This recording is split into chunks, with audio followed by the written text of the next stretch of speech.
conflitos no Oriente Médio e resultado das eleições na Argentina. Como esses eventos, então, podem influenciar na economia brasileira? Sobre os reflexos, então, eu converso agora com Daniel Coronato, que é doutor e professor de Relações Internacionais da Universidade Federal do Rio Grande. Boa tarde, professor. Obrigada pela sua participação mais uma vez aqui com a gente. Boa tarde, o prazer é meu. Professor, então, vamos começar com a Argentina, terceiro maior parceiro comercial aí do Brasil. A posse do novo presidente aí, Javier Milei, vai ser para o dia 10 de dezembro. Teve convite aí para o presidente Lula ir à posse, né, segundo Itamaraty. Como é que o senhor avalia, então, a relação bilateral Brasil e Argentina?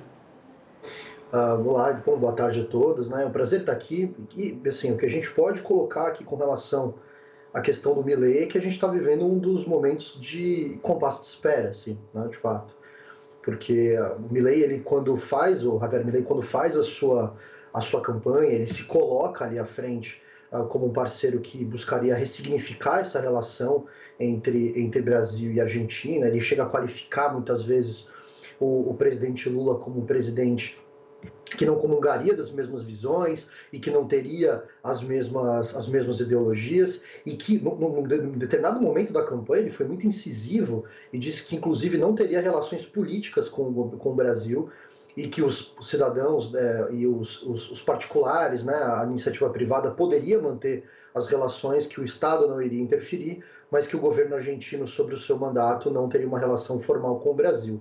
Ora, ele ganha a eleição, pouco tempo depois, ele não só opta por um convite formal ao governo brasileiro, né? Ele havia feito um convite antes ao ex-presidente Jair Bolsonaro, faz um convite para o governo brasileiro, manda a futura chanceler ao Brasil, e existe uma movimentação muito forte, a confirmação parece que virá muito rapidamente, da manutenção, inclusive, do corpo de embaixadores em Brasília. Ou seja, tem uma tentativa de continuidade na relação com o Brasil. É muito difícil ainda nós precificarmos exatamente o sentido disso, né? A gente sabe que a campanha do Javier Milei foi uma campanha que fez promessas muito incisivas. A principal promessa foi a promessa de fechar o Banco Central. Houve durante muito tempo um aceno para a possibilidade de dolarização, e a gente já começa a ver alguns membros da sua equipe econômica dizendo que não é bem isso, a gente vai avaliar, vamos entender como isso pode ser feito. Então a gente percebe que houve, de fato, um processo muito grande de radicalização desse discurso durante o período eleitoral, e nessas primeiras semanas, esses primeiros dias, desde da sua vitória, ele agora como presidente eleito, a gente começa a perceber que muitas dessas promessas, elas pelo menos estão sendo muito menos duras, ou seu encaminhamento está sendo muito menos duro do que havia sido prometido nesse primeiro momento. A grande questão para nós aqui no Brasil quer dizer, nós teremos de fato um governo que fará mudanças substanciais na economia da Argentina, como o Javier Milei havia prometido, ou nós teremos uma espécie de continuidade do governo Macri. A gente lembra que o governo Macri, do Maurício Macri, foi o governo anterior ao governo atual do Alberto Fernandes, e é um governo que vai ser... O seu governo foi durante muito tempo ali contestado, da metade para o final do governo, por não ter conseguido os avanços econômicos que haviam prometido, e o grupo político do Macri é um grupo que tem uma força muito grande no Congresso argentino. E o Javier Milei, nós sabemos, não tem um apoio muito extenso no Congresso, vai precisar do apoio desses grupos, e esses grupos têm pressionado o Milei para aceitar uma parte da sua agenda política e da sua agenda econômica. Né, professor? Então, Javier Milei, candidato, foi uma coisa. Agora, como presidente, né, assumindo aí no dia 10 de janeiro, deverá ser mais ponderado, tudo indica que sim, pelo andar da carruagem até o momento, não é? Mais pragmático, digamos assim, não é, professor? E é uma dúvida muito grande que muita gente tem tido, inclusive, como a sua base eleitoral, que boa parte dela, uma base eleitoral muito radicalizada, vai lidar com isso. Me chamou muito a atenção quando ele recebe uma comunicação, uma felicitação do governo chinês, a quem ele havia feito muitas críticas durante a campanha, um discurso anti-partido comunista chinês, anti a liderança do Xi Jinping, muito forte, e ele não só ele responde a essa comunicação, como responde de maneira muito cordial, muito cortês, né? O que faz a gente pensar o tamanho desse pragmatismo que ele vai tentar ou não implementar nesses próximos meses. Mas a gente vai ter um jogo aí muito complicado, porque se, por um lado, esse pragmatismo ficar soando para quem votou nele como um oportunismo de período eleitoral, ele pode ser acusado dos seus apoiadores como alguém que tenha cometido algum tipo de estelionato, ou seja, prometido uma coisa e feito outra. E como nós já dissemos aqui, quer dizer, a pergunta de quem efetivamente manda hoje na Argentina é a grande pergunta. Né? Muita gente tem colocado ele já nesse momento como uma espécie de testa de ferro de um governo Maurício Macri. Veremos. Ele é um político muito hábil, ele fala muito bem, ele tem uma base muito radicalizada, mas muito orgânica, que segue boa parte daquilo que ele coloca como iniciativas para resolver os problemas argentinos. E para nós brasileiros é um grande compasso de espera. Me parece que para o Brasil o mais importante é não romper esse laço, é tentar manter uma proximidade, não necessariamente de apoio, mas pelo menos acompanhar esses dobramentos no país vizinho, porque a gente sabe, o destino de Brasil e Argentina são destinos muito compartilhados. E qualquer tipo de mudança muito intempestiva na política e na economia argentina chega aqui no Brasil também de uma maneira muito rápida. Então, me parece que a postura correta do governo brasileiro agora é observar esses primeiros meses e entender qual vai ser o verdadeiro compromisso como esses compromissos de campanha vão de fato se materializar ou não ao longo desses próximos meses. Professor, aqui na carta, né, diplomática aí, convite ao presidente Lula, né, na posse de Javier Milei, ele fala numa construção de laços aí com o nosso país, não é? Também a gente viu aí, como o senhor até lembrou, a futura ministra das Relações Exteriores da Argentina, Diana Mondino, que esteve aqui em Brasília com o ministro Mauro Vieira, né, de Relações Exteriores, tratando então desses temas da relação bilateral Brasil-Argentina, né? A gente vê toda essa movimentação aí, né, em relação à presença dela aqui no Brasil. No caso, bloco Mercosul, qual a sua avaliação? No primeiro momento havia a expectativa de que seria impossível, né? Boa parte da fala que o Javier Milei havia feito no período de campanha era uma fala radicalmente contrária ao Mercosul. E assim, esse é um ponto que chamou muita atenção, porque houve vários, não só a partir dele, mas a partir da futura ministra das Relações Exteriores, mas de outros interlocutores.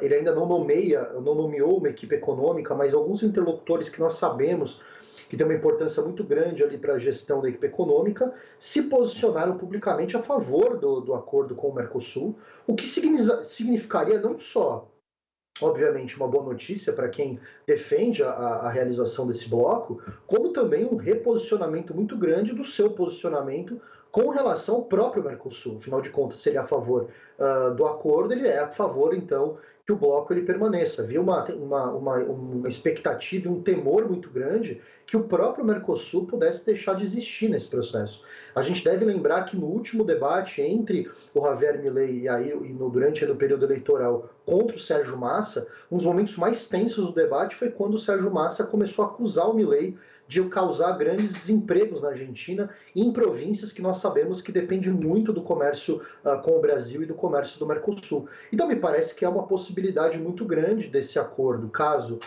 ele consiga de fato sair do papel, que a Argentina de fato apoie que o Mercosul continue de uma maneira completamente diferente que nós estávamos imaginando. Agora, nós temos duas coisas no radar que são importantes de serem avaliadas. A primeira delas é que o posicionamento com relação aos BRICS da Argentina também muda, mas não muda tanto. A Argentina, no primeiro momento, disse que não participaria dos BRICS, agora disse que fará uma participação, mas uma participação discreta. E nós temos também que verificar como os outros parceiros, especialmente o Uruguai, que nesses últimos anos nós sabemos tem então uma aproximação muito grande com a China. Houve uma visita bilateral agora do governo uruguaio à China para assinatura de vários acordos. E a gente sabe que principalmente os players menores, aí, especialmente o Paraguai e o Uruguai, têm se ressentido muito do pouco desenvolvimento que o Mercosul tem tido em acordos bilaterais. Então vamos ver, essa é uma geografia muito complicada, mas me parece que esse reposicionamento do governo Milei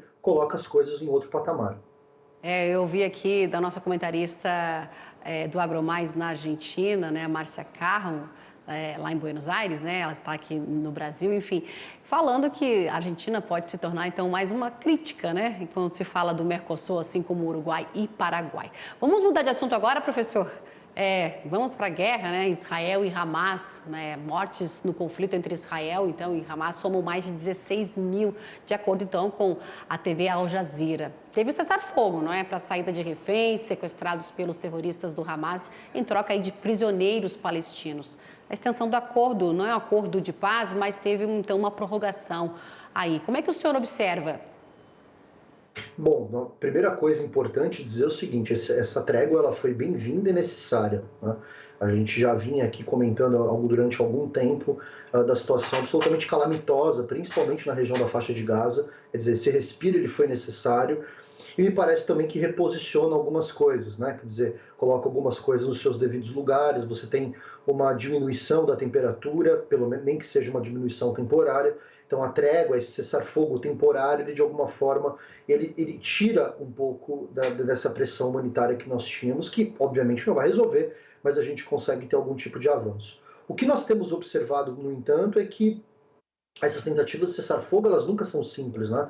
Porque todos os dois lados são grupos armados, você não controla todas as variáveis, as ordens de comando, muitas vezes, elas não são devidamente respeitadas. A gente já viu ali, de parte a outra, o Hamas acusando Israel, Israel acusando Hamas de algumas violações desse acordo. A grande pergunta é, quer dizer, o que vai acontecer depois desse processo? Né? O Netanyahu tem dito que vai voltar com força total, nós voltaremos a ter a movimentação de tropas usando todo o efetivo possível ali em torno do objetivo militar, que na cabeça do governo israelense não é outro que senão a destruição do próprio Hamas. E a gente sabe o quanto que isso é complicado. Nós estamos falando o Hamas não é só um grupo político, ele também tem uma característica de ideologia política, e não é tão simples você identificar quem faz parte, quem não faz parte, como derrotar esses grupos dentro de um território que eles dominam há tanto tempo. Então a gente provavelmente vai ter uma volta dessas hostilidades e talvez a gente tenha novamente uma situação de endurecimento da situação humanitária. Nem todos os reféns foram retirados da região. A gente sabe que, inclusive, alguns dos reféns sequer estavam sobre o domínio do Hamas. O Hamas não tinha acesso a todos eles. E a gente sabe que, muitas vezes, com o próprio avançar dos conflitos, esses reféns também, eventualmente, possam ser vitimados por algum tipo de ataque ou por algum tipo de ofensiva do exército israelense. Na política, a gente precisa ver também o que vai acontecer com o Netanyahu, né? Porque boa parte da opinião pública israelense, nesse momento, questiona se a manutenção do governo Netanyahu é ou não é aquilo que é necessário para que o Israel consiga se reposicionar depois dessa guerra. Professor, para a gente terminar, então, a comunidade internacional ela espera que a guerra, né, esse conflito, termine logo, mas como o senhor bem lembrou aí, o primeiro-ministro, o Daniel Netanyahu, falou, né, que possivelmente dura mais 2 meses aí esse conflito, por mais que a comunidade internacional ela peça, né, esse cessar-fogo, mas parece que Israel não precisa então da comunidade internacional. Professor, muito obrigada pela sua participação hoje aqui com a gente. Eu conversei com o Daniel Coronato, que é doutor e professor em Relações Internacionais da Universidade Federal do Rio Grande, no Rio Grande do Sul. Muito obrigada mais uma vez e até uma próxima oportunidade aqui com a gente. Muito obrigado, eu que agradeço. Tchau, professor.